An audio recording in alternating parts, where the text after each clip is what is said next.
and happy Ekadashi to everyone. Hare Krishna Yashomati Mataji. Please accept my humble obeisances. All glories to Srila Prabhupada. Thank you so much, Mataji, for joining the call. Hare Krishna. Hare Krishna. Happy Ekadashi, Mataji. Hare Krishna, Anita Mataji, your Srila Prabhupada and Guru Maharaj's. My humble obeisances to you and all the devotees.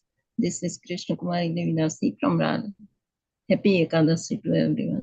Hare Krishna. Hare Krishna, Krishna Kumari Mataji. Please accept my humble obeisances. All glories to Srila Prabhupada. Thank you so much, Mataji, for joining the call. And very happy Ekadashi to you also, Mataji. Hare Krishna. For us, we have Ekadashi tomorrow, so that's why I got a bit confused. Hare Krishna. Yes, Hare Mataji. In India, it is tomorrow, I think. Yes, Mataji. Yeah, for us in UAE also tomorrow, Mataji. Yeah, Mataji. Hare Krishna, Yes, Anita I Ramya think Mataji, please accept my humble obeisances to all the assembled devotees. All glories to Srila Prabhupada, all glories to Shri Guru and Gauranga. This is Sundarangi Radha Devidasi from Canada. Happy Ekadasi. Hare Krishna, Sundarangi Radha Mataji. Please accept my humble obeisances. All glories to Srila Prabhupada. Thank you so much, Mataji, for joining the call. A very happy Ekadashi to you also, Mataji. Thank you. Hare Krishna, Anita Mataji, Dandavat Pranam to you and all the devotees. All glories to Prabhupada, all glories to Guru Maharaj, all glories to assembled devotee. And happy Ekadashi to everyone. This is Mohini Lakshmi from Detroit. Hare Krishna, Mohini Lakshmi Mataji. Please accept my humble obeisances. All glories to Srila Prabhupada. Thank you so much, Mataji, for joining the call. A very happy Ekadashi to you also, Mataji. Hare Krishna.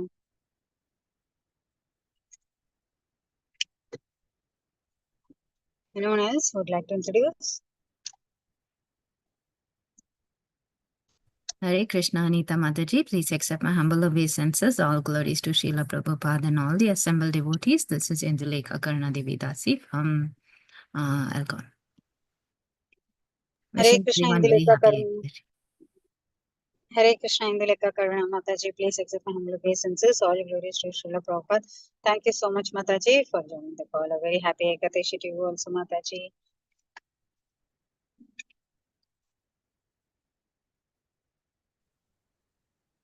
Hare Krishna, Anita Mataji. Please accept my humble obeisances. All goes to Srila Prabhupada. This is Shama Guri Devidasi from Charlotte. You are in the car, Mataji, traveling. Yes, Mataji, I'm coming back.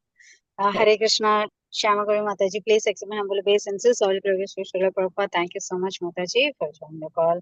A very happy Ekadashi to you also, Mataji. Hare Krishna. Wow. Hare Krishna, dear devotees. I once again welcome all of you to this Bhakti Sangha Japa conference call. So today we will be moving on to our next session, that is Srimad Bhagavatam, which will be given by His Grace Mahabhagavat Prabhu. And before moving on to the session, I would like to read the introduction of Prabhuji. His Grace Mahabhagavat Prabhu, though born in Madhva Vaishnava family, was drawn to atheism in his adulthood. While he started reading Srila Prabhupada's Bhagavad Gita as it is, just to find faults in it, this book had a profound impact on his life and clarified a lot of his misunderstandings. He met his spiritual master, His Grace Sriman Sankarshan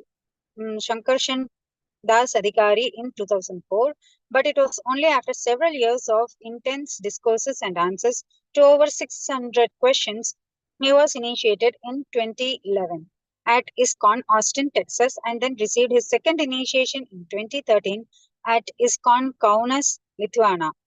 Today, he extensively preaches from all of Srila Prabhupada's books. His primary services are Sankirtan, book distribution, teaching, mentoring, cooking, and deity worship. And Prabhuji speaks English, Kannada, Marathi, Hindi, Telugu, and has a basic understanding of Sanskrit and German. He pursued a PhD in machine learning and computational linguistics in Toronto. But this coincided with his increasing interest in bhakti and had to choose between the umpteen research papers and the works of Srila Prabhupada. And Prabhuji currently works in corporate world as a chief technology officer at an insurance company. Hare Krishna, dear devotees. I once again welcome all of you to this Bhakti Sangha Japa conference call. Hare Krishna, Prabhuji. Please accept my humble obeisances. All glories to Srila Prabhupada. Thank you so much, Prabhuji, for giving us your valuable time and association. Hare Krishna. And today the verse will be from Bhagavatam, Canto 7, Chapter 14, and Text 9. Over to you, Prabhuji. Hare Krishna.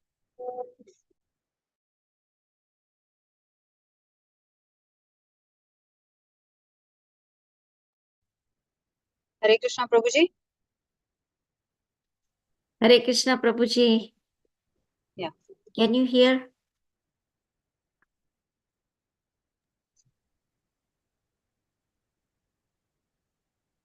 Hare Krishna. Hare Krishna, Prabhuji. Can you hear us? Hare Krishna. We can't hear you, cannot- Prabhuji. We cannot hear.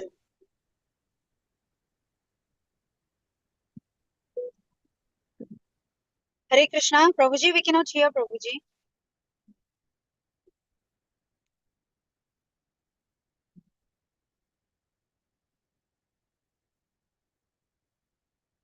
We cannot hear you.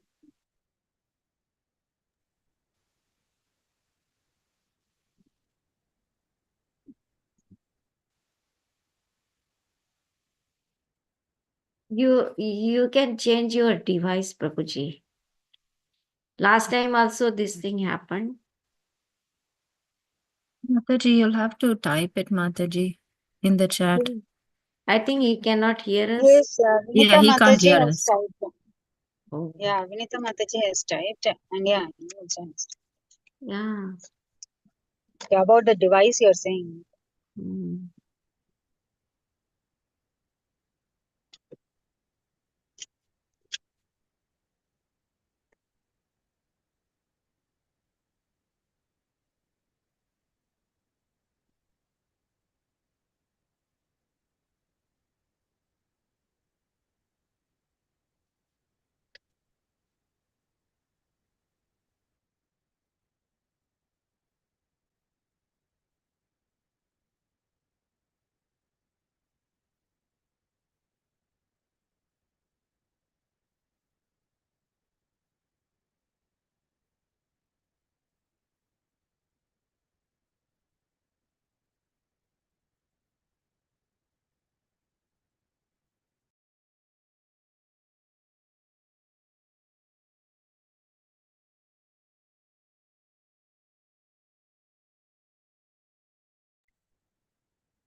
Prabhuji, can you hear us?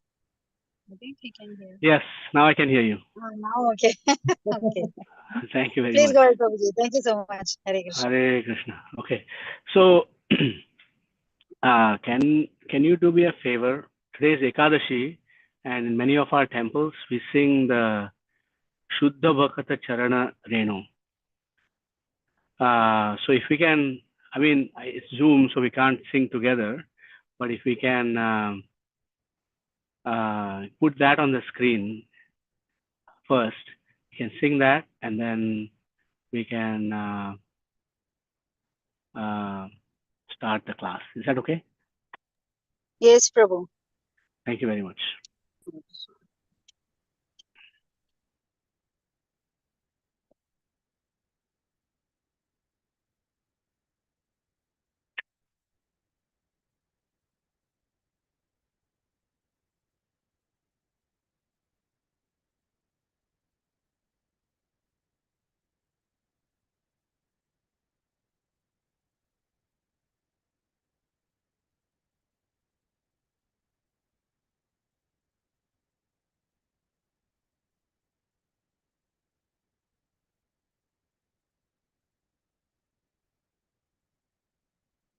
Okay.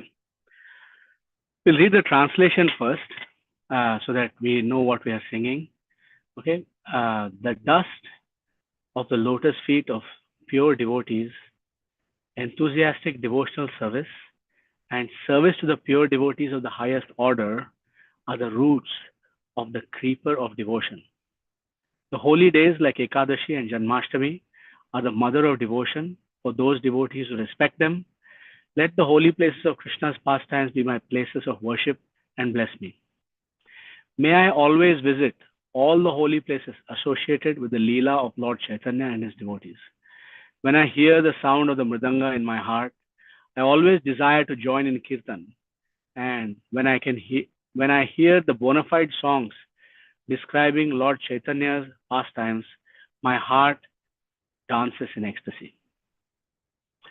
Whenever I see the transcendental Sri Vigrahas of Radha Krishna, I am in bliss, for by taking their lordship's prasad, we can conquer over the material elements. One day, while performing devotional practices, I saw my house transformed into Golok Vrindavan. When I take the Charanamrit of the deity, I see the holy Ganga waters that come from the feet of Lord Vishnu, and my bliss knows no bounds. By seeing the Tulsi tree, my heart feels joy, and Lord Madhava, Krishna, is also satisfied. When I eat the prasad favored by Lord Chaitanya, it is a new life's experience. In the bracket, Lord Chaitanya was very fond of green leaf vegetable preparation called shak, and there is another song in this book that tells of the amazing effects of this type of prasad. Bhaktivinoda concludes by saying, whosoever attains the stage of enthusiasm for these devotional practices will be supremely blissful wherever he may be. Okay, so we'll sing that instead of Jaya Radha Madhava, which is also a song by Srila Bhaktivinoda Thakur. Shuddha Bhakta Charana Re Bhajana Nukula Shuddha Bhakta Charana Re Bhajana Anukula Bhakta Seva Parama Siddhi Premalati Karamula Bhakta Seva Parama Siddhi Premalati Karamula Madhavati Bhakti Janani Jitane Palana Ko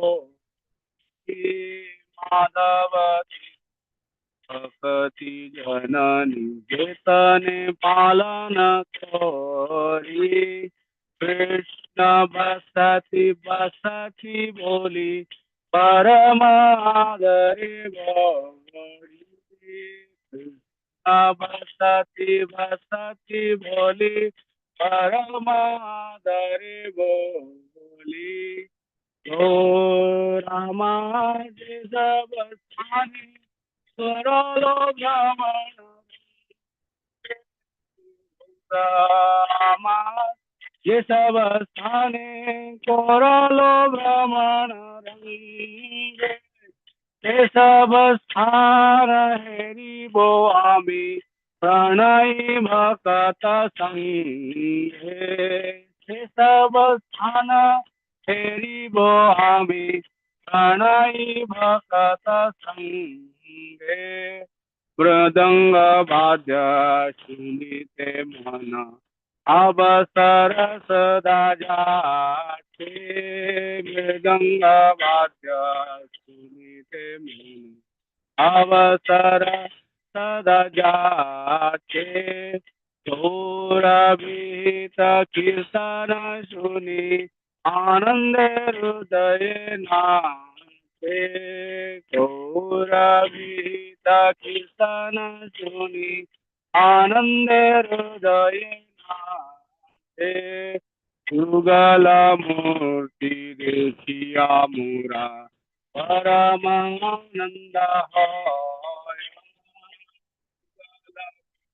Dekhiya Mura Parama Ananda Hoy Prasada Seva Korite Hoya Sala Prabhanja Jaya Prasada Seva Korite Hoya Sala Prabhanja Jaya Yedi na grihe bhajana dekhi grihete goloka bhaya Yedi na grihe bhajana dekhi grihete goloka bhaya Charan siddhu dekhiya ganga Sikha sasima maya चरण सिंधु देखिया गंगा सुख सासी माँ पाया तुलसी देखी जुड़ाय पान माधव तो शनि जानी तुलसी देखी जुड़ाय पान माधव तो शनि जानी गौर प्रिय शाक सेवने जीवन सार्थक मांगी गौर प्रिय शाक सेवने जीवन सार्थक मानी भक्ति विनोद कृष्ण भजनी अनुकूल पाया जा भक्ति विनोद भजनी अनुकूल पाय जा प्रति दिवसे परम सुखे स्वीकार करो प्रति दिवसे परम सुखे स्वीकार करो शुद्ध भक्त चरण रेणु भजना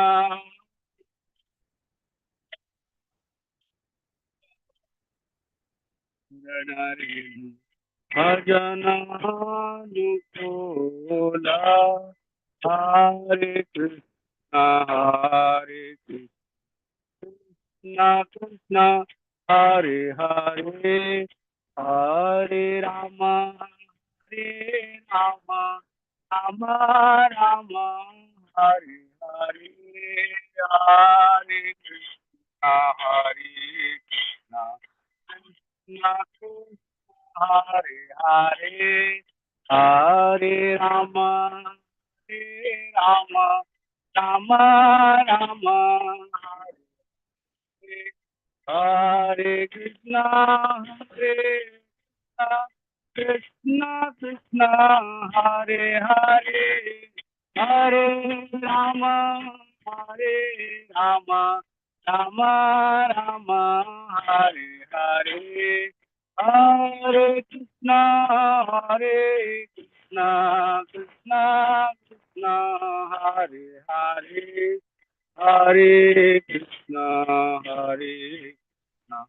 कृष्ण कृष्ण हरे हरे हरे राम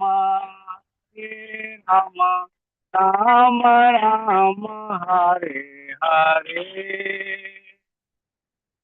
शुद्ध भक्त शरण रेणु भजनानुकूल भक्त सेवा परम सिद्धि प्रेमलतिकार मूला.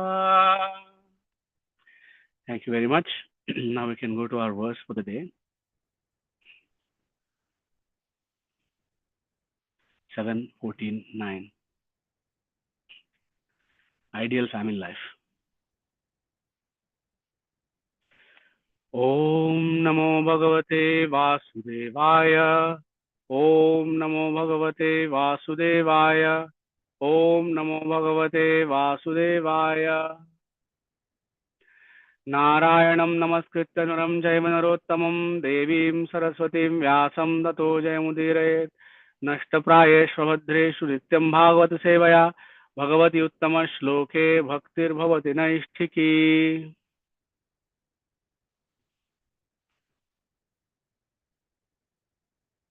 मृगोष्ट्रखरमर्काखु सरीसृप खगमक्षिकाः आत्मनः पुत्रवत् पश्ये तैरेषामन्तरं कियत्. मृगोष्ट्रखरमर्काखु सरीसृप खगमक्षिकाः आत्मनः पुत्रवत् पश्ये तैरेषामन्तरं कियत्. मृगोष्ट्रखरमर्काखु सरीसृप खगमक्षिकाः आत्मनः पुत्रवत् पश्येत् तैरेषामन्तरं कियत्. Word by word translations. Mriga, deer. Ushtra, camels. Khara, asses. Marka, monkeys. Akhu, mice. Sarishrip, snakes. Khaga, birds. Makshika, flies. Atmanaha, of one's self. Putravat, like the sons. Pashe, one should see. Tai, with those sons. Esham, of these animals. Antaram, difference. Kiyat, how little. Translation and purport by His Divine Grace Srila A.C. Bhaktivedanta Swami Prabhupada. One should treat such animals as deer, camels, asses, monkeys, mice, snakes, birds, and flies exactly like one's own son. How little difference there is actually between children and these innocent animals. Purport. We'll read the translation a couple more times actually. One should treat animals such as deer, camels, asses, monkeys, mice, snakes, birds, and flies exactly like one's own son. How little difference there actually is between children and these innocent animals. One should treat animals such as deer, camels, asses, monkeys, mice, snakes, birds, and flies exactly like one's own son. How little difference there is actually between children and these innocent animals. Purport. One who is in Krishna consciousness understands that there is no difference between the animals and the innocent children in one's home. Even in ordinary life, it is our practical experience that a household dog or cat is regarded on the same level as one's children without any envy. Like children, the unintelligent animals are also sons of the Supreme Personality of Godhead, and therefore, a Krishna conscious person, even though a householder, should not discriminate between children and poor animals. Unfortunately, modern society has devised many means for killing animals in different forms of life. For example, in the agricultural fields, there may be many mice, flies, and other creatures that disturb production, and sometimes they are killed by pesticides. In this verse, however, such killing is forbidden. Every living entity should be nourished by the food given by the Supreme Personality of Godhead. Human society should not consider itself the only enjoyer of all the properties of God. Rather, men should understand that the other animals also have a claim to God's property. In this verse, even the snake is mentioned, indicating that a householder should not be envious even of a snake. If everyone is fully satisfied by eating food that is a gift from the Lord, why should there be envy between one living being and another? In modern days, people are very much inclined toward communistic ideas of society, but we do not think that there can be any better communistic idea than that which is explained in this verse of Srimad Bhagavatam. Even in the communistic countries, the poor animals are killed without consideration, although they should also have the right to take their allotted food with which to live. Mrgoshrakhara markakhu sarishrip khagamakshikaha atmana putravat pashe taire shamantaram kiyat. One should treat animals such as deer, camels, asses, monkeys, mice, snakes, birds, and flies exactly like one's own son. How little difference there is actually between children and these innocent animals. I'll start with a prayer. ॐ अज्ञानतिमिरान्धस्य ज्ञानाञ्जनशलाकया चक्षुरुन्मीलितं येन तस्मै श्रीगुरवे नमः. I was born in the darkness of ignorance. My spiritual master opened my eyes with the torchlight of knowledge. I offer my respectful obeisances at the lotus feet of my spiritual master. Vandeham Sri Guru Sri Utapadakamalaam Sri Gurun Vaishnavaamcha Sri Rupam Sagrajatam Sagana Raghunathanvitam Tam Sajivam Sadvaitam Savadhutam Parijana Sahitam Krishna Chaitanya Devam Sri Radha Krishna Padan Sagana Lalita Shri Vishakhanvitamscha. He Krishna Karuna Sindho Deenamandho Jagatpate Gopesha Gopika Kanta Radha Kanta Namaste. तप्त कांचन गौरांगी राधे वृंदावनेश्वरी वृषभानुसुते देवी प्रणमामि हरिप्रिये वाञ्छाकल्पतरुभ्यश्च कृपा सिन्धुभ्येव च पतितानां पावनेभ्यो वैष्णवेभ्यो नमो नमः। जय श्री कृष्ण चैतन्य प्रभु नित्यानंद श्री अद्वैत गदाधर शिवासादि गौर भक्त वृंद। हरे कृष्ण कृष्ण कृष्ण हरे हरे, हरे राम राम राम हरे। Thank you very much, dear devotees, for getting together to hear and chant about Krishna and for purifying the whole world with your efforts. It's a very beautiful verse and a very beautiful purport. Quick context, we have been discussing the pastimes of Prahlad Maharaj in this series of classes. We have discussed how Prahlad Maharaj's life, how he was tortured by his father, and Prahlad Maharaj's instructions before that to his classmates, instructions to his own father. We have discussed how Hiranyakashipu wanted to kill Prahlad and Nrsimhadev appeared. We have seen how Nrsimhadev was so angry and Prahlad Maharaj pacified him with his own prayers.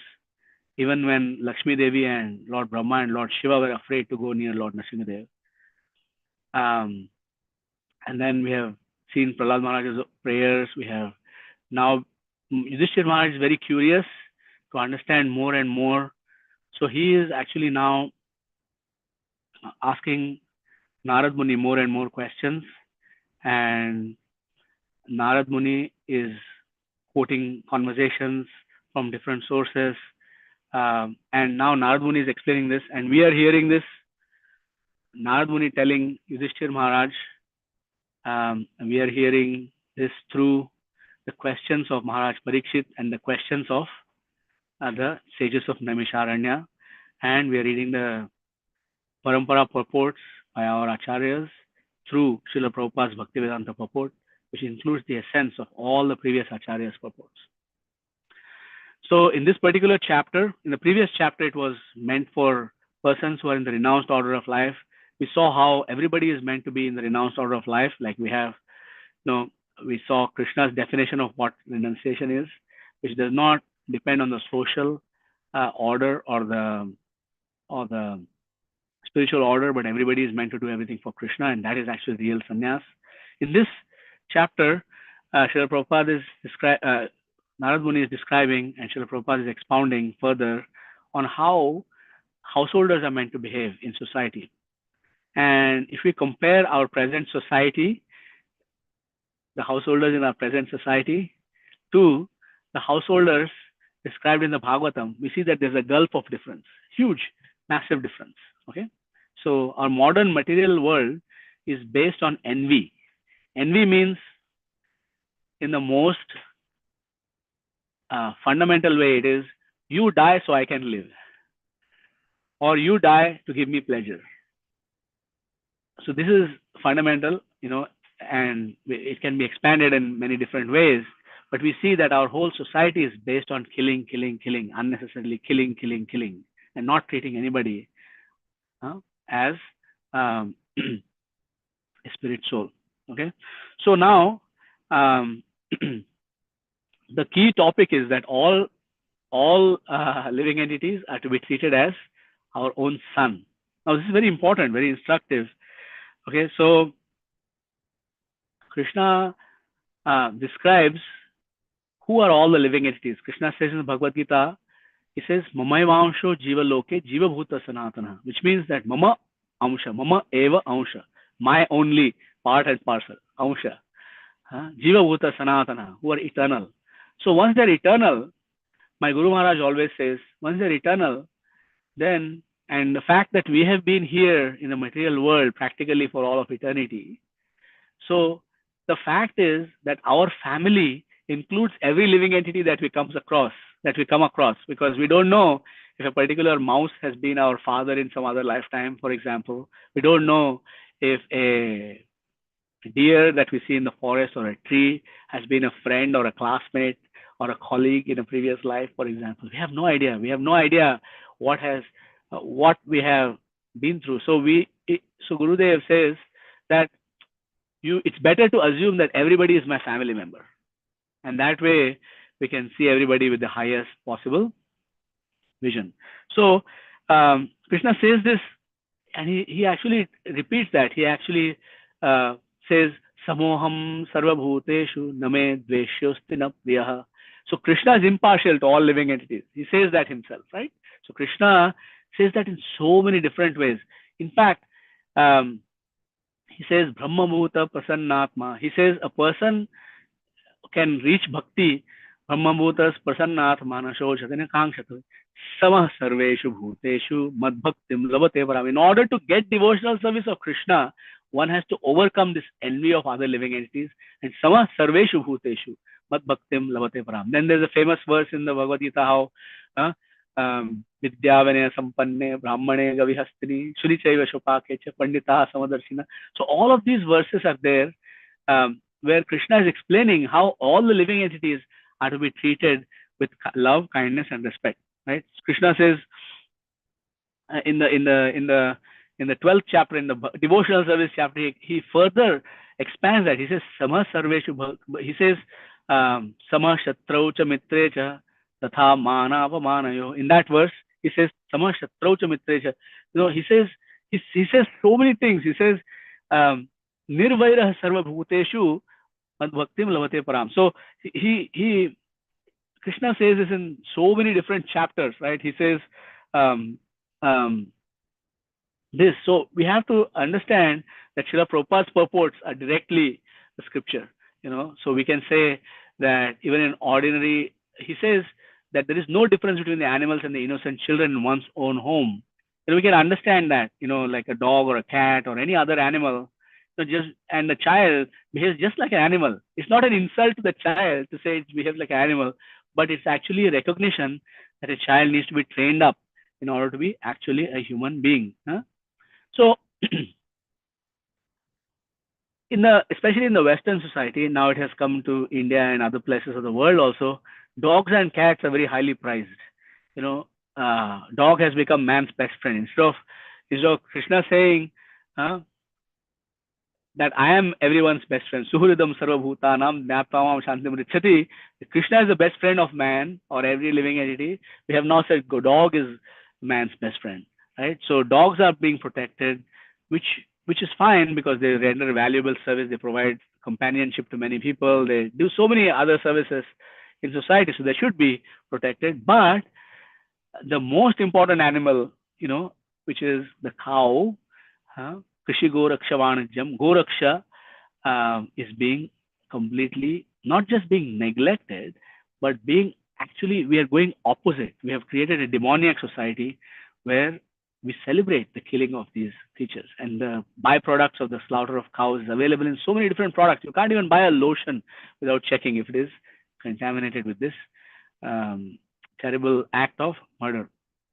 So coming back to the topic of this particular verse, right? He says how little difference there is between children and these innocent animals, and he says exactly like one's own son, one should be treated. One should treat animals, and various examples are given, and different categories of animals are given. Okay, deer, they are wild animals in the forest. They should not be unnecessarily killed. Now hunting is a big pastime. Even in the Western countries, we get pictures of people hunting various animals such as deer, right? Camels and asses are described because they are beasts of burden. Even beasts of burden are to be treated with kindness. You should make sure that they are not overloaded. We should make sure that they are properly rested. We should make sure that they are properly fed. All of these things are required. It's a responsibility of the person who makes use of these animals. And then monkeys, everybody knows who has been to Vrindavan that monkeys can be big troublemakers, but even monkeys cannot be hurt.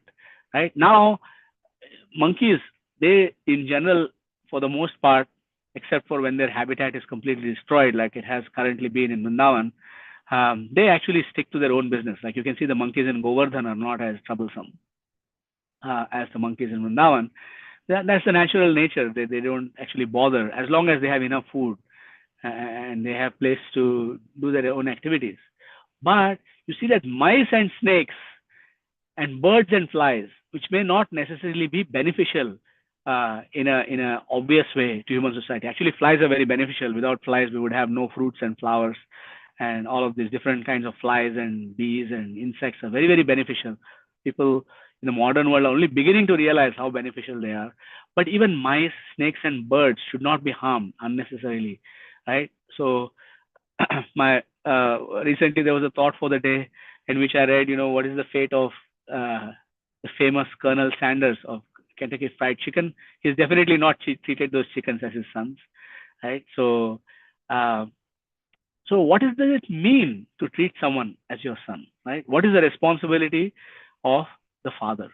For this, we have already, in this series, we have probably already covered this verse, right? There's a famous verse by Rishabh Dev in instruction to his sons, including Bharat Maharaj, etc. It says, Guru Nasya Sa Swajano Na Sa Sahasyat Pitana Sasyat Janani Na Sasyat Daivam na Tasyanna Pita Patischa Syannaha Mochayed Yaha Samupeta Mrutyum. So in that verse, the responsibility of the father is clearly stated. It says that do not become, it applies to mother, and it applies to teacher, it applies to superior, it applies to many other categories of respectable personalities, right? People say, Matru Devo Bhava, Pitru Devo Bhava, Acharya Devo Bhava. But it is said, who is eligible to be called Devo Bhava? A person who is reconnecting someone to Supreme Personality of Godhead, Sri Krishna, and who is actually taking a person back home, back to Godhead, is Devo Bhava. Everybody else is not Devo Bhava. They are as good as, animals, because it's stated in the Bhagavatam as well, how a person who yasyatma buddhi gunapetri dhatuke sarik kalatradishu bhauma ijjadhi satirtha buddhina sarilena karhishit janeshu avidneshu saeva gokhara. So anybody who does not see spiritual truth in various ways is no better than a cow or an ass. So the responsibility of the father is to engage them in the service of Krishna. Now, you may ask, dear sir, how is it possible? Okay, I can understand camels and asses. I can, they can be engaged in the service of Krishna. But how can I engage deer, monkeys, mice, snakes, birds, flies in the service of Krishna? So actually, we have to understand this is a vision of the Uttama Adhikari, that everyone in the whole world, whether they are a devotee or not, are already engaged in the service of Krishna, because Krishna in his Yoga Nidra, Mahavishnu in his Yoga Nidra, is dreaming of the material world, and that material world is being enacted by these living entities who are doing their various different activities. And then Krishna in his regular state, is enacting pastimes in Vaikuntha as Vishnu and so many other forms, and as himself, Balram, like so many other pastimes.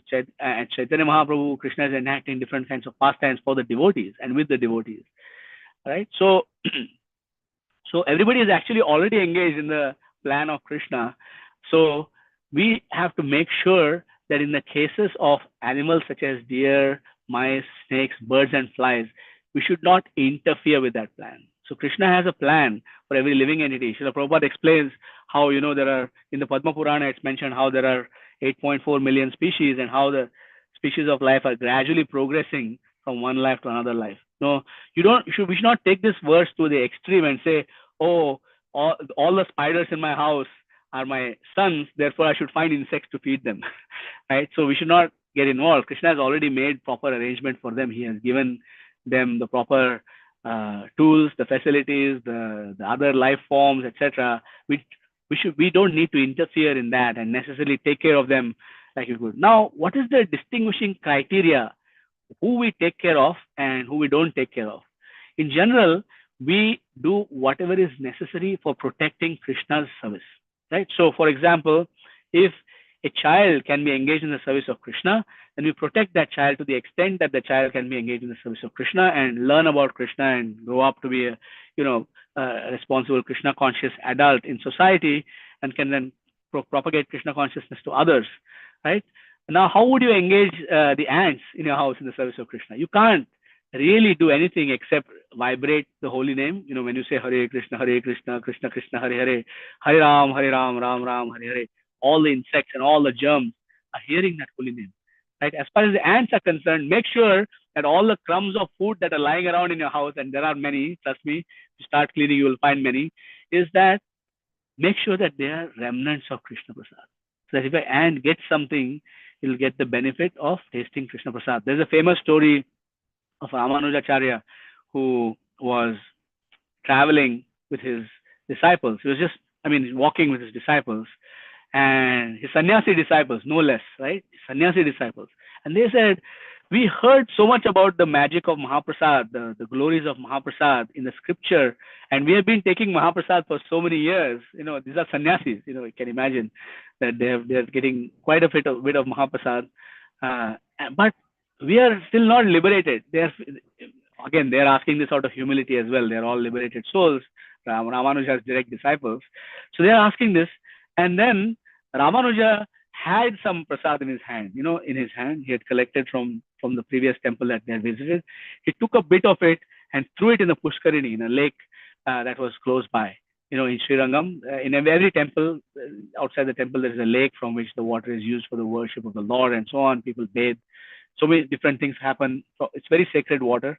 So he threw inside that Pushkarini, there were fish swimming about. And the fish, as they saw the Mahaprasad coming, they jumped out of the water to catch it, right? So they jumped out of the water, they caught the prasad, and the fish body fell back into the water, and the Vaikuntha four-armed body started ascending to Vaikuntha, to Sri Vaikuntha.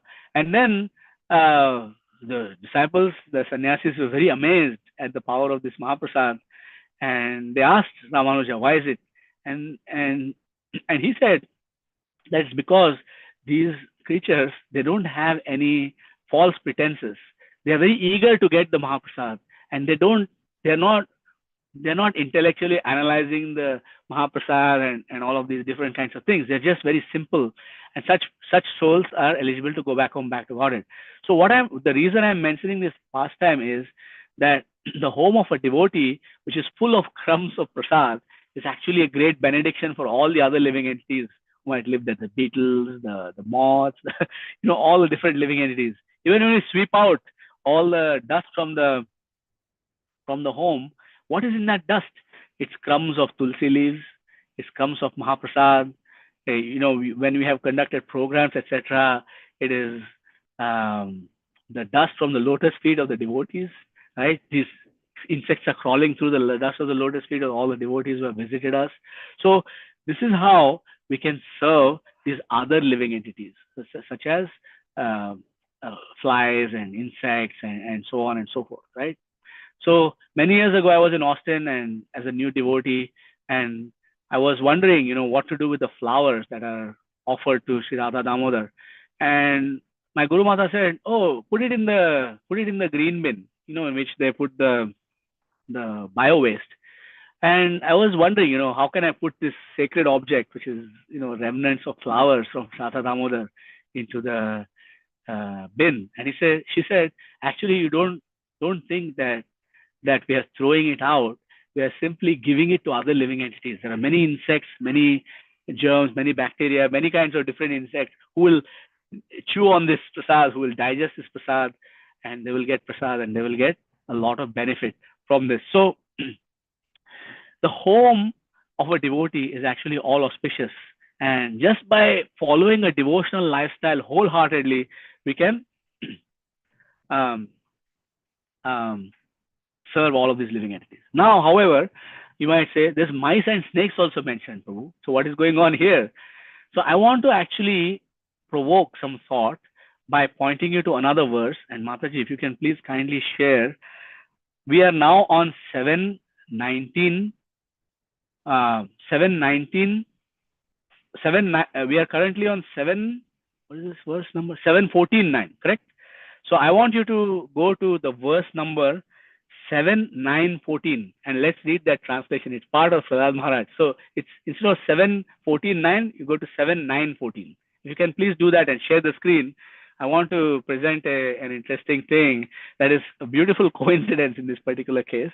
But if you look at this verse, right, 7.9.14, look at the translation of that. What does the translation say? What does it say? It says, this verse, by the way, is from the prayers of Prahlad Maharaj. And he says, my Lord, my dear Lord Narasimha, please therefore cease your anger now that my father, the great demon Hiranyakashipu, has been killed. Right? Since even saintly persons take pleasure in killing of a scorpion or snakes, all the worlds have achieved great satisfaction because of the death of this demon. Now they are confident of their happiness and they will always remember your auspicious incarnation in order to be free from fear. The specific thing that I want to point you to is since even saintly persons take pleasure in the killing of scorpion or snake. So now you can say, well, if you go back to our previous verse, 7:14.9, we say, oh, householders are being enjoined not to kill mice and snakes and scorpions who are in the same category. And in this verse, 7:9.14, it says saintly persons take pleasure in the killing of scorpion or snake. So why is this? Why is this quote unquote contradiction in the Bhagavatam? Actually, there is no contradiction in the Bhagavatam. In this particular case, if you look at the context of this verse, you see that Hiranyakashipu was envious, and he was envious enough to disturb the living entities of the whole universe. He had taken away the privileges of Indra. He had made them all, chaprasis and peons in his administration. He had taken away their right to take the share of the sacrifices and was giving it to the various demons.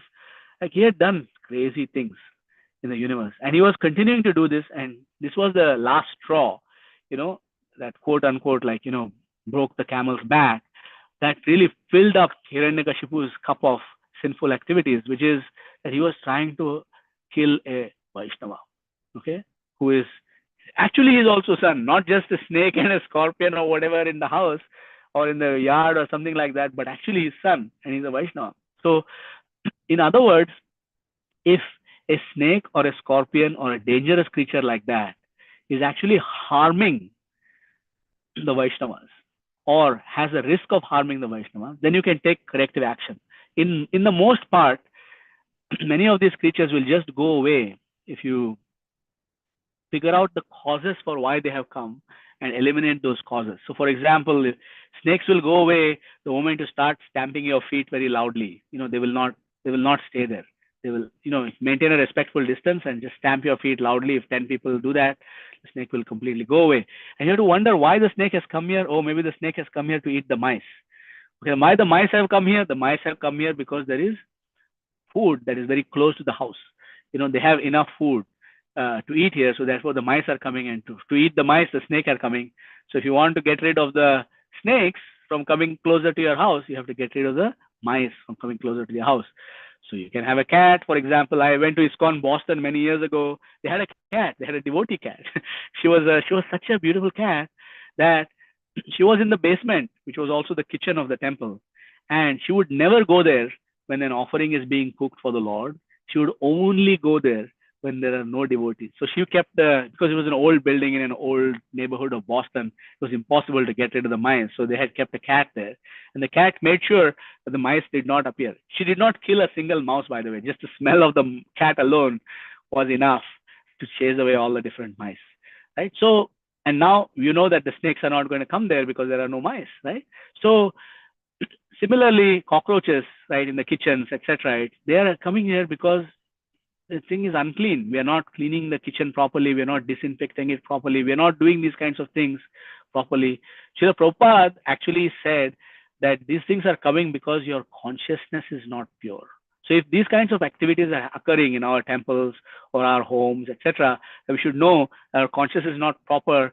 I'm leaving like a pile of dishes overnight, for example, and how will the cockroaches not come, right? They will come from the neighboring building because there's plenty of prasadam available. So it's a very delicate balance. We have to understand that the Srimad Bhagavatam is given in the proper context for different times, places, and circumstances. It's supreme absolute truth. So we have to learn to apply the Bhagavatam properly. So this is actually an example, by the way, in the Bhagavatam again, all right, of a king whose son was apparently harming other living entities.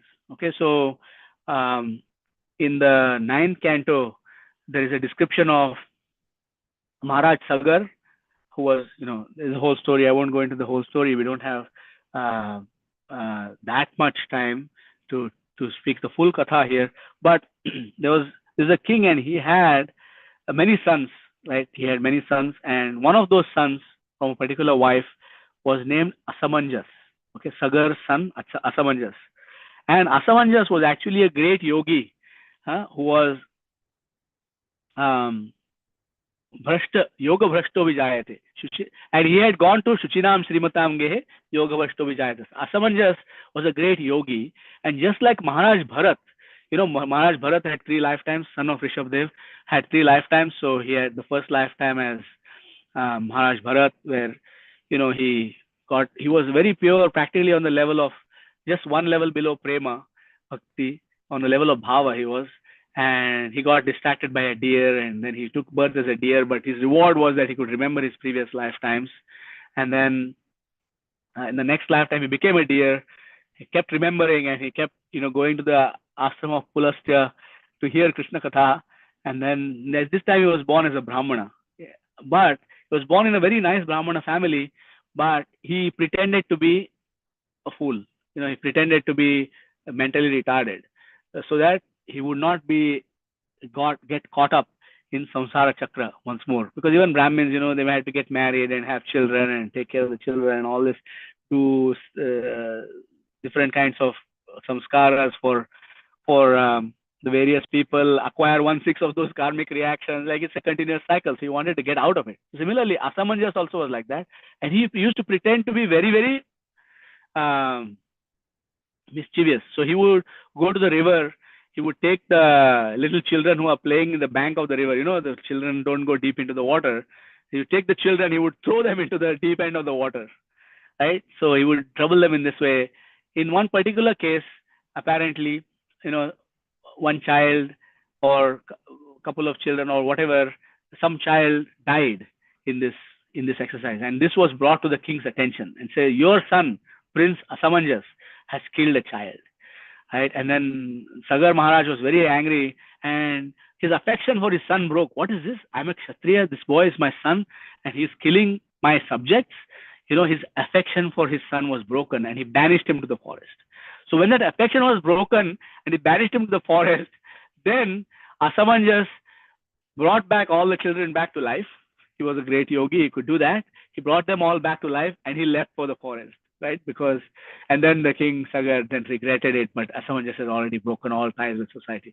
So but the reason I'm quoting this particular example is that if a son or a dear relative or someone actually harms the Vaishnavas or harms innocent living entities, then they can also be actually given up, just like Maharaj Sagar demonstrated. Of course, the example in the context was different, but he left Ayodhya. So Asamanjas left Ayodhya just to overcome attachment to the royal family, because he would have become a king, and this whole thing cycle continues again.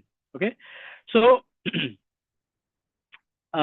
finally, just I will just do a quick recap of whatever we spoke. We spoke about the purport, about Srila Prabhupada's purport, how we understand that we should not indiscriminately and en masse kill the living entities. In fact, Srila Prabhupada said that my parents also have told me this before, is that before, when farmers used to harvest, they used to deliberately leave some grains in the fields, so that the other living entities can get some food, because it belongs to everybody, right? So they used to deliberately not harvest fruits from a particular tree, so that the children of the village can have enough fruits to eat. These kinds of sentiments were there in society in the past. Unfortunately, they have disappeared. People are trying to maximize every single yield. They will hold a stick and they will try to hit the children who come to get the fruits. It's very, very cruel. I'm not blaming any particular person or any particular thing. It's just that our whole society has become like that. That farmer is also struggling hand to mouth because the prices that they get for their goods are very low. So I'm not blaming any particular person here. This is not the purpose of the class, but it's just to understand that this behavior has to be reversed by ourselves becoming that ideal example, starting with our own homes. If we don't need to kill that insect, we don't have to kill it, right? Especially if it's warm outside, just give it a little bit of prasad and throw it out. Srila Prabhupada demonstrated that in Los Angeles, where he asked a servant to bring a grain of sugar and take him out on a piece of paper, right, without harming him. So these are all different things where we are not supposed to harm anybody actually. We should not consider ourselves the only enjoyers, right? Who died and made us the owners of everything, right? We are not the owners of everything. In the Sri Upanishad, it is said how we should just take what is our quota, right? So we should not be envious. Envy is the key cause of why we are here. Especially, we should not be envious of Vaishnavas, but we should not be envious of any living entity, including our colleagues or people who we might see as karmis. We should not be envious of them. We should always be very kind and very take the topmost message of Sri Chaitanya Mahaprabhu to them in a way that they can accept, whether it's to Harinam, whether it's to Prasad, whether it's through philosophy, through books, whatever it is, and we can actually fulfill that. Okay, so and then we looked at all the different verses. There are many more actually that I did not quote from the Bhagavad Gita, but Krishna expressly forbids treating others with animosity, treating Atmavat. He wants to, there's a famous phrase in Sanskrit in the scriptures. It says Atmavat Pashyato Jagat. We have to see the world as we see ourselves in general, and it's also a truth that people see the world as they see themselves. A murderer sees everybody else as murderers, for example. A thief sees everybody else as thief. A saint, like our spiritual masters, they see everybody else as a saint, as a potential saint, and that's why they are working so hard. Okay, so we talked about that. We talked about the responsibility of the father, the instructions of Rishabdev, Pitana Syat, and so on. And what is the purpose of the father? To deliver the dependents and deliver all the subordinates from the cycle of birth and death. And for many living entities, we can do this just by following a devotional lifestyle, chanting Hare Krishna. For example, the home of a devotee is all auspicious. The dust is all auspicious in the home of a devotee. We can roll around in the dust of the lotus feet of the devotees in those kinds of homes, right? We also looked at the other verse, the prayer of Prahlad Maharaj, 7.9.14, like instead of 7.14.9, it's 7.9.14, in which Prahlad Maharaj is saying, everybody is pleased with the killing of a snake who is harming, who cannot be. It's Srila Prabhupada says in his classes that it's argumentum ad baculum, which means when all argument fails, the person is not listening. Ultimately, you have to take a stick. If you say to the dog, don't come inside, it won't listen. But the moment you show a stick, the dog will run away. Right? So it's like that. Sometimes it's absolutely necessary, but unless it's absolutely necessary and unless it is our duty to do so, we should not be killing unnecessarily. Okay, so there's no contradiction in the Bhagavatam. We explored that. We looked at the example of Ramanujacharya and the glories of Mahaprasad. So it's a true thing. Even your leftover prasad from your home that human beings cannot consume, if you put it somewhere outside, reasonable distance from your home or any other person's home, etc., will actually benefit many, many living entities, right? We talked about how treating a son doesn't mean just coddling him and giving all facilities, but making sure that he is actually doing the right things. And if he does not do the right things, then we can actually disown such a child, right? And it has been done in history many times. Okay, so what can we do with the pests, which is a common question that I get asked in these kinds of classes. Okay, first of all, we have to watch our consciousness, keep everything very clean, and use our common sense to make sure that we don't create unnecessary traps for all of these living entities, right? We maintain everything properly, right? We don't allow the things from the sewer to come into the house by taking appropriate measures of cleanliness and keeping things closed and screened and things like that, okay? Where they can do their own things outside. Okay, and as long as the living entity is not harming, especially the Vaishnavas or other living entities, that are in our protection, we should not harm them in any way. We should just let them do their own thing. Like, we should not interfere with the lives of spiders and flies, for example. Let them do their own thing. They have a whole karmic balance to pay off, and us interrupting is not going to do them any good. Okay, so I'll stop here and see if there are questions, comments, or reflections or corrections from whatever I said, and open up the floor for that. Thank you. So much for this wonderful class with all various examples. So this was each and every example which you gave in real time, which was it was helpful. Yeah, we have raised hands. Parampavani Shyama Mataji, please go ahead. Hare Krishna, dear Mataji, thank you for the opportunity. Hare Krishna, dear Prabhuji, thank you so much for a beautiful class and very practical. Prabhuji, sometimes we see, like most of the times we see that our Vrinda Devi attracts many flies, and some flies like are like they eat. No, there's no two ways about it. We have to do what is required. If the Tulsi Devi is being attacked by pests, those pests have to go. Okay, thank you so much, Prabhuji, because every time I try to spray some neem oil or something like that, and I feel like, oh my God, they took shelter under Vrinda Devi and I'm killing them. I feel so guilty. No, they didn't take shelter. They didn't take shelter. Taking shelter is different from being a pest. They didn't. They are incapable of taking shelter in that particular lifetime. Right? Gotcha, Prabhuji. Thank you so much. Thank you. Hare Krishna. Hare Krishna. Jai Shri Hare Krishna. Thank you. My son just Anyone going to else? school, so he said bye. Thank you so much, Prabhuji, actually, for the flowers you were saying, which we throw. I used to think so much times we are offering this to the Lord and we are throwing it. So it should not be an offense, I used to think like that. But I think I got a reply for that in today's class, where you said that it will be helpful for the other living entities, because the purpose of the flower is already served to the Lord. And now the plant has already benefited, right? The plant has served Krishna, so you have benefited the plant. Now the remnant, the devotees have all smelled the flower, so they have all gotten the mercy of Krishna through that flower. And now what is to be done with that flower? We give it to other living entities. Yes, Prabhuji, thank you so much. And yes, and you were saying that we have to leave something so that it will be benefited for other living entities, where even in my childhood also, when we go to some functions, when we are served some food in the banana leaf, my mother used to say that you have to keep something aside so that it will be helpful for the others who open that banana leaf. Otherwise, they will scold you. So, in that way, but I didn't know the reason for that. Okay, so I used to think, okay, maybe someone will get benefited because of seeing this or eating this.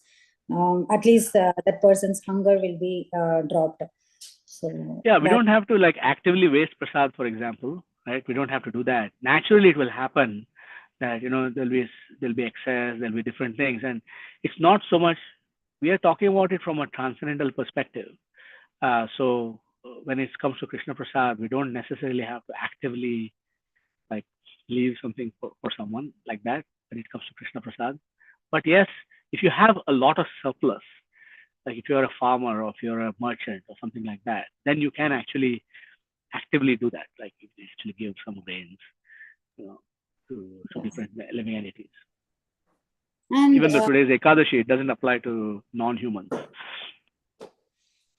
And one more thing is like, what about the prasad we already have, Prabhuji? So there will be some left, right? The prasad which we cook. So what maybe like maybe for one day we can consume, and after that what we can do? Yeah, as long as possible, we should honor the prasad as long as we are capable of honoring it. So the way I say it is like, let's say you have Charanamrita. Like this is a common example in a warm place, right? Charanamrita in a warm place, by the end of the evening, will become intoxicant.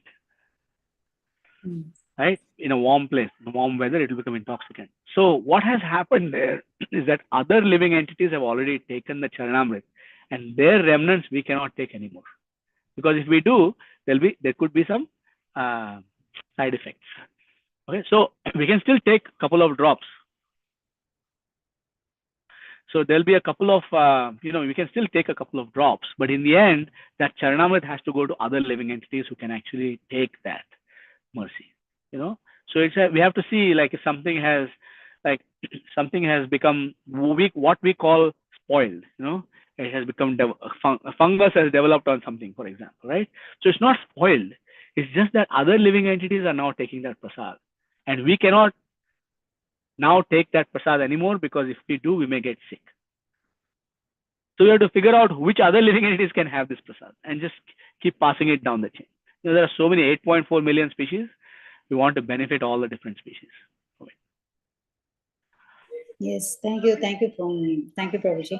And I felt like many points which you instructed today was really very helpful, and especially about that the prasadam, the glorification of prasadam in the case of Sri Ramanujacharya and his disciples. And so many couple of things which you said today was very helpful for me. Yeah, devotees anymore? Yeah, we see Manjari Leela Mataji raised hand. You have time, Prabhu? Yes, no problem. Thank you, Mataji, for giving me the opportunity. Hare Krishna, Prabhuji. Please accept my humble obeisances. Our Lord Srila Prabhupada. Hare Krishna. Sorry.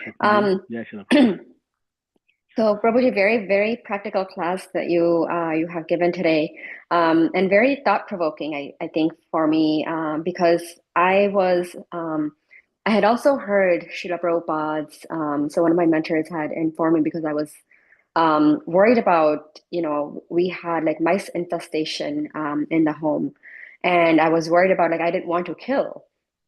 But then I had asked one of my mentors, and he had advised that even Srila Prabhupada, when someone had asked him that you should never kill a mosquito, but then the other time there was a mosquito that sat on him and he killed it. So then one of the devotees said, Prabhupada, you said that you should never kill a mosquito. Then why did you kill a mosquito? And he's like, because at that time it became an atatai. So it was like, you don't get, if that, I guess, takes over your property, then it's okay to kill. And then according to Manusmriti, then, that's something that you need to do when it comes, takes over your I guess, property or something in that kind of way.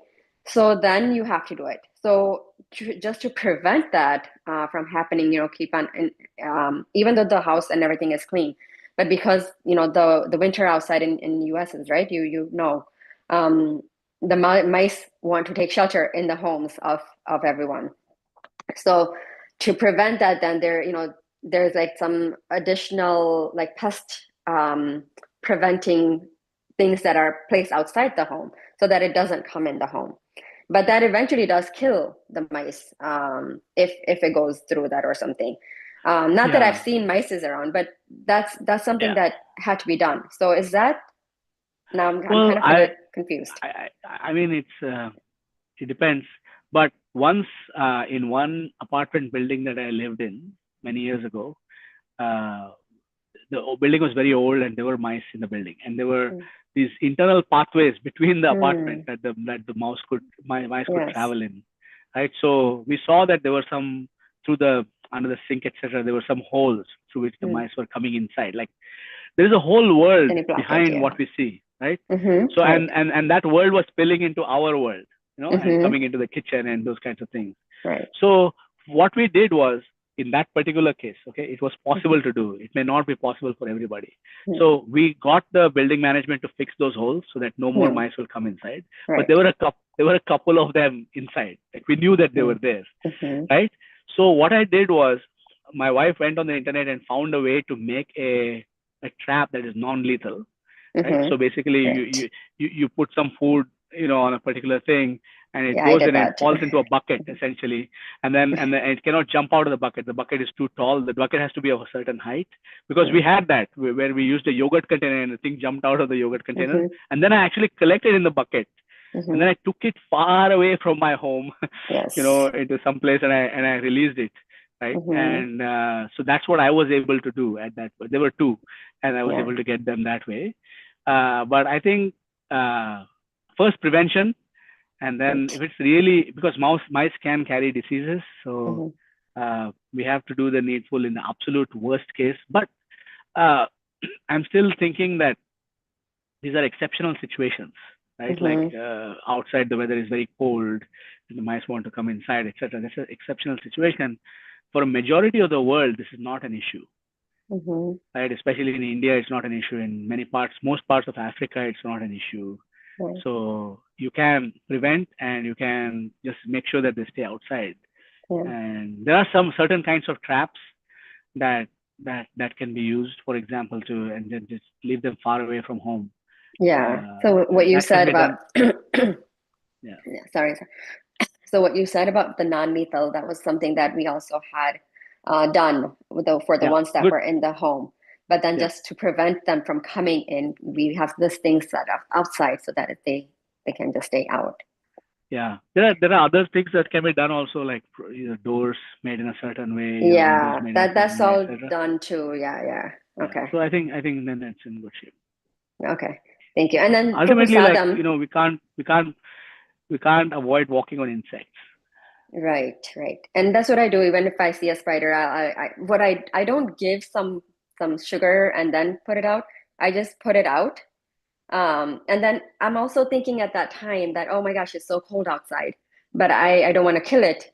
So I'm still putting that outside. I don't know if that's, because I feel like, oh, it's going to freeze or it's going to die anyway outside. And I don't know. Oh, they will find a way. There's so many sewers and so many things where it's much warmer than it is.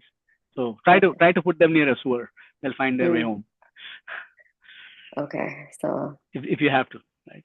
And I'm not talking about lethal traps, Mother Bharati. I'm talking about non-lethal stuff. But anyways, we can really get caught in the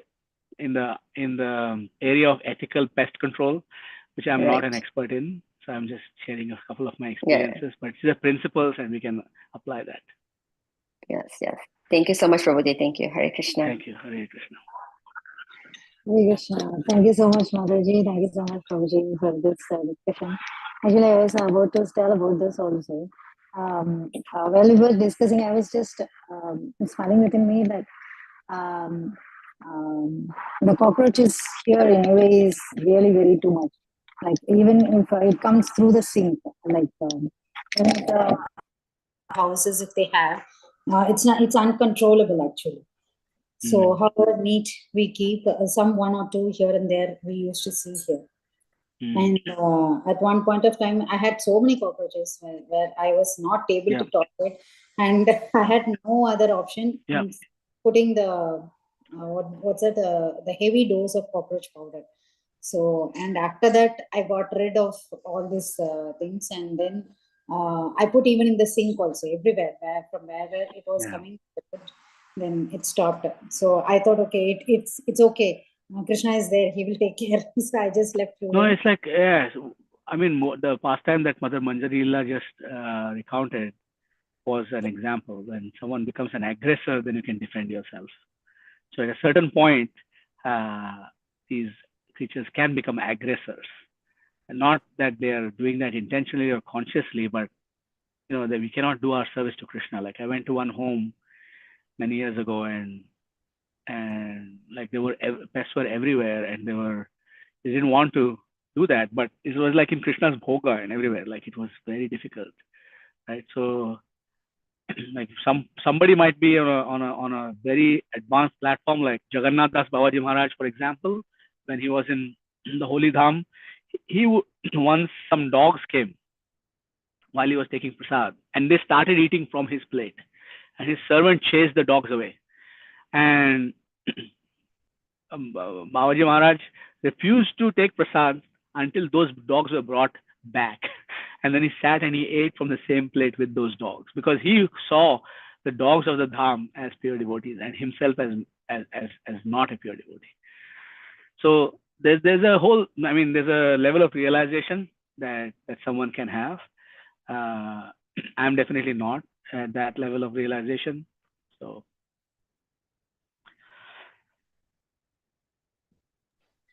Thank you, Prabhuji. so That just was just responding to the question here, we have many temples where pest control is used, Mother Bharati. So it's not something that is not done.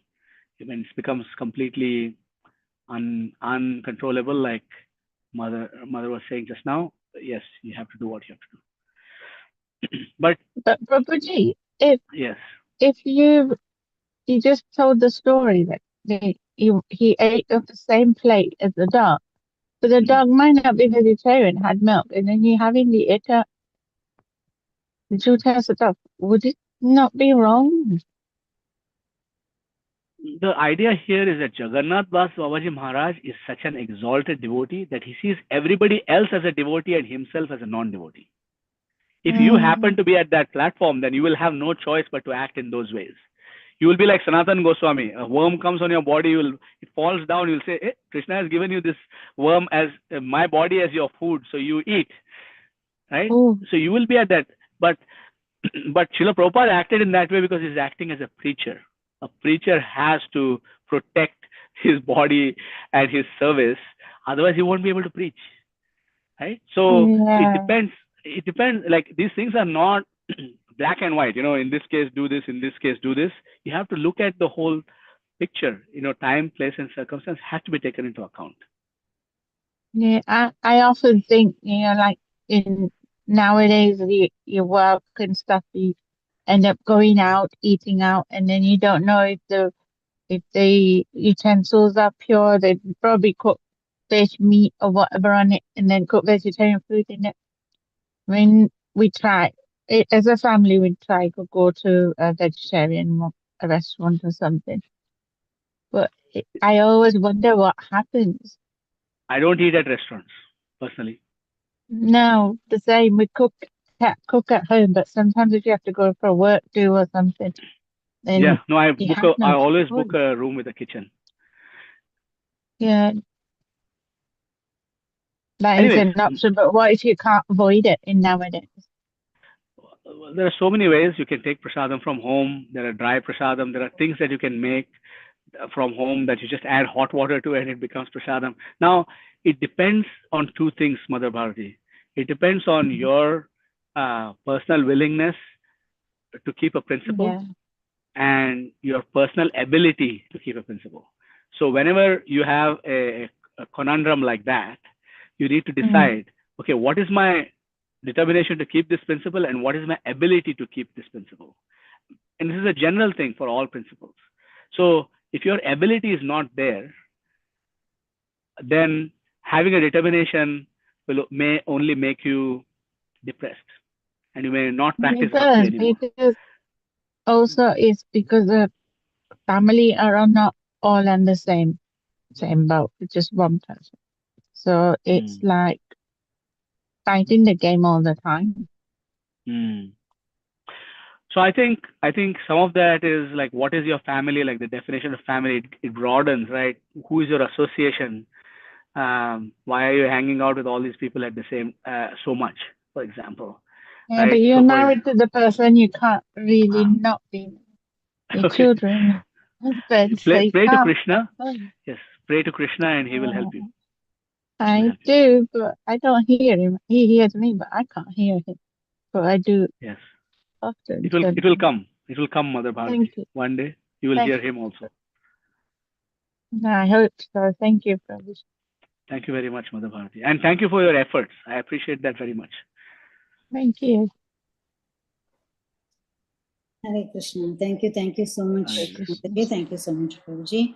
So I don't find any more hand raise or questions in the chat box, but there are appreciations for the class, saying that the class was really helpful.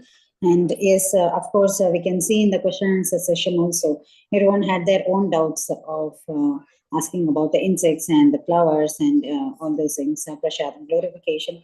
Thank you so much, Prabhuji. Once again, with your permission, we can end the call here, and we are really very fortunate to have you on the call today. And we want your association in future also. So devotees, let's pay our obeisances to Prabhuji.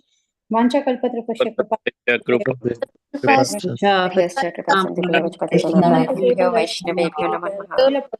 Koti Vaishnavrinda ki jai, Shri Prabhupada ki Jai. Grantha Srimad Bhagavatam ki jai. Jai. Mahabhagavat Prabhu ji ki Jai. Krishna Prabhuji, Dandavat Prabhuji, Pranam. Prabhuji, Hare Krishna. Radha. Dandavat Pranam. Thank you for all your blessings. Thank you so much. Wonderful class. Hare Krishna. Please wait, we have the Ekadeshi reading now.